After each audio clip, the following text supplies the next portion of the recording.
Let us summarize our findings to date. Summary of Tableau 8, Part 1.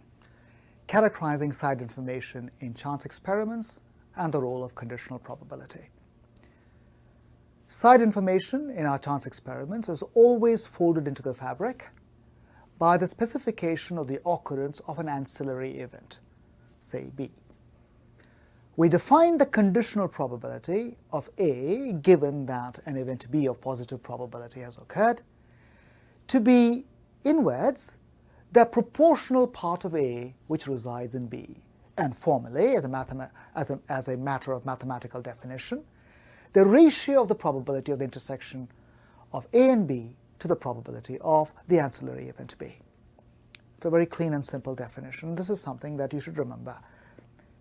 From the definition arises another piece of insight. The definition of conditional probability is ineluctably entwined with the idea of conjunction probabilities.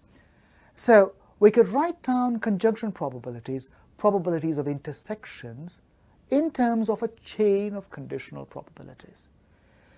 Identities of this kind are occasionally useful when it transpires that the problem setting makes computations of conditional probabilities straightforward, where the computation of conjunction probabilities might not be quite so simple, might be more opaque. This is now the framework of conditional probability that we will deal with. In our next tableau, we will return to our guiding principle of additivity, one of the pillars on which this entire science of probability rests. And we shall see how conditional probability puts this principle in a new and beguiling light. We shall discover a panoply of applications, subtle, deep, but elementary, arising out of this very simple exercise of this principle. So this will be on tap for our next lecture.